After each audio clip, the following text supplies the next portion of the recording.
법무부 장관입니다.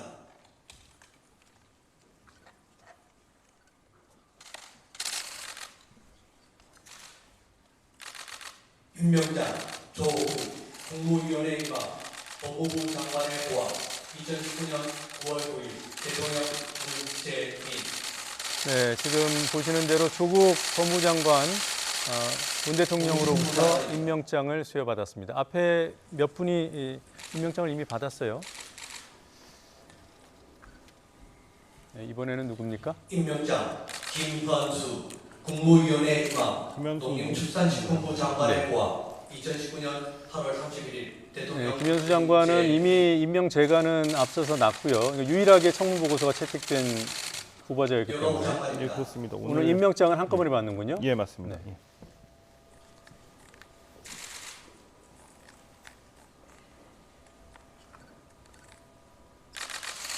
임명장 이정호 국무위원회 임명 여성가족부 장관의 보함 2019년 9월 9일 대통령 문재인. 네, 이종옥 여가부 장관 임명장을 받았습니다. 방통위 위원장입니다. 네, 이번에는 한상혁 방통위원장 임명장을 받을 순서입니다. 앞서 말씀드린 대로 장관들 임명장 수여가 생방송되는 것은 처음이라고 합니다. 방송통신위원회 위원장의 임함 2019년 9월 9일 대통령 문재인.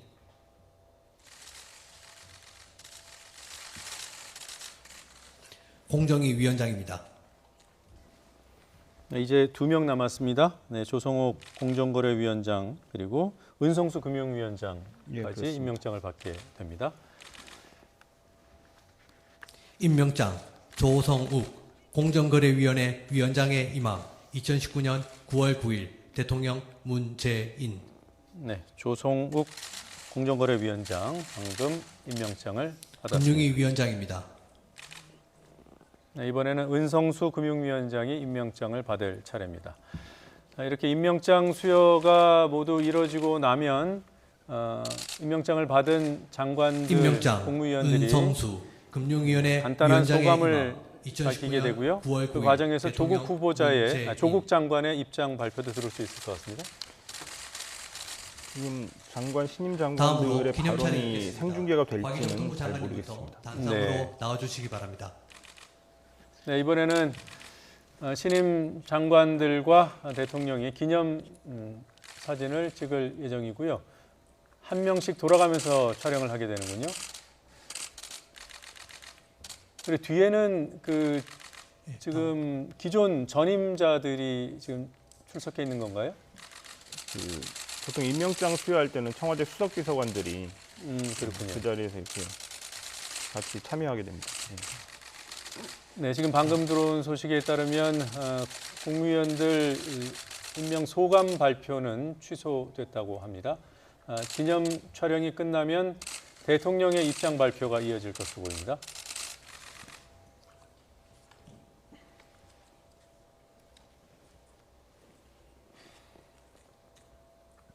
네, 대통령 뒤에 자리하고 있는 사람들은 청와대 참모인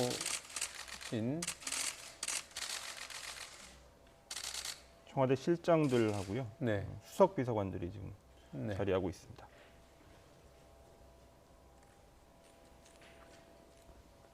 네, 한상혁 방통위원장과 문재인 대통령의 기념 사진 촬영 순서입니다.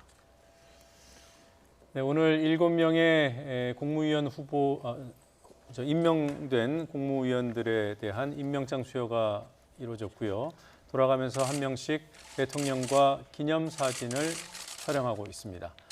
이 순서가 끝나고 나면 문재인 대통령이 입장을 밝힐 것으로 보이는데요. 네. 아무래도 조국 장관 임명과 관련된 배경 설명에 비중이 실릴 것으로 예상되고 있습니다. 보통 신임 장관 임명장 수여 때는 이상으로 임명장 화기애애한 수여를 분위기도 이제 연출이 다음으로 되는데 대통령께서 오늘은 어느 때보다 좀 말씀드리겠습니다. 무거운 분위기 속에서 진행되고 있는 것 같습니다. 네. 대통령 입장 발표가 곧 시작될 것으로 보입니다. 단상이 지금 카메라 중앙으로 배치가 됐고요. 네. 대통령 발표 내용 들어보겠습니다.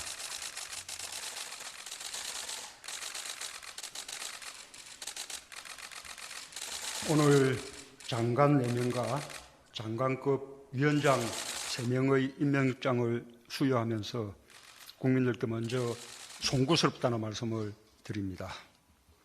이번에도 6명의 인사에 대해 국회로부터 인사청문 경과 보고서를 송부받지 못한 채 임명하게 되었습니다.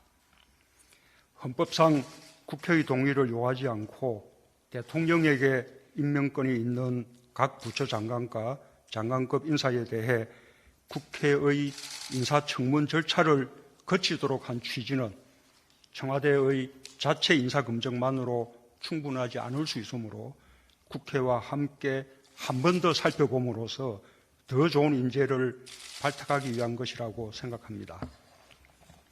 그러나 이번 인사 대상자 7명 중 관료 출신으로 현직 차관이었던 농식품부 장관 후보자 1명에 대해서만 인사청문 경과 보고서를 송부받았을 뿐 외부 발탁 후보자 6명에 대해서는 끝내 인사청문 경과 보고서를 송부받지 못했습니다.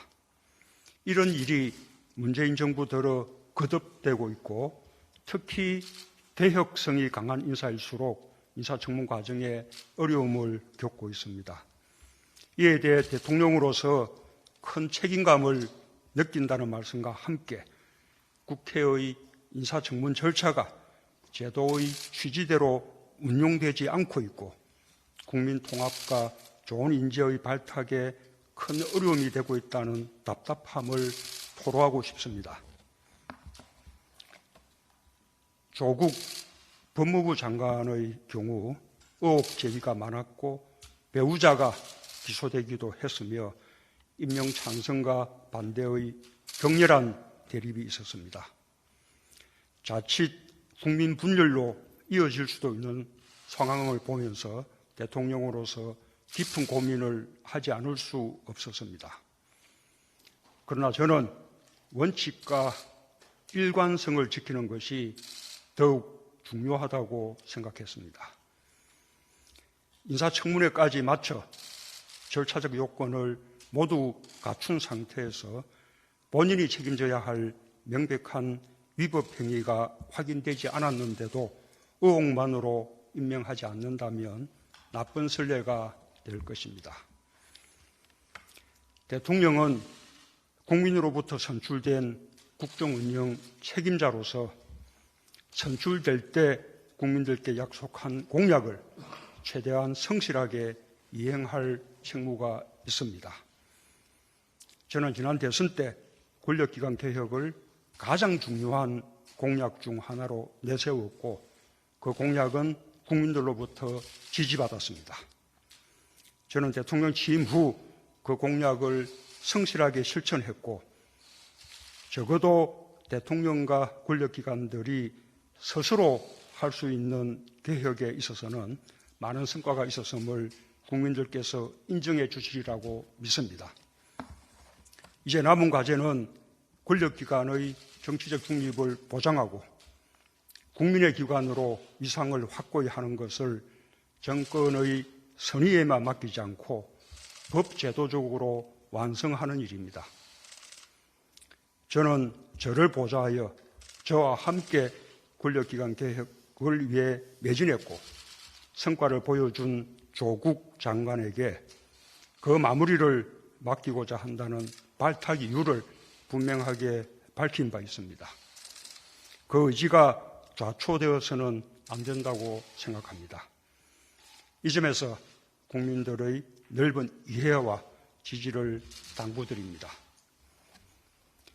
가족이 수사 대상이 되고 일부 기소까지 되는 상황에서 장관으로 임명될 경우 엄정한 수사에 장애가 되거나 장관으로서 직무 수행에 어려움이 있지 않을까라는 염려가 많다는 것도 잘 알고 있습니다.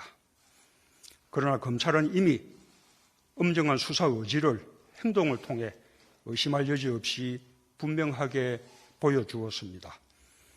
검찰은 검찰이 해야 할 일을 하고 장관은 장관이 해야 할 일을 해나간다면 그 역시 권력기관의 개혁과 민주주의의 발전을 분명하게 보여주는 일이 될 것입니다. 이번 과정을 통해 공평과 공정의 가치에 대한 국민의 요구와 평범한 국민들이 느끼는 상대적 상실감을 다시 한번 절감할 수 있었습니다. 무거운 마음입니다. 정부는 국민의 요구를 깊이 받들 것입니다. 정부는 우리 사회에 만연한 특권과 반칙, 불공정을 바로잡기 위해 노력해 왔습니다.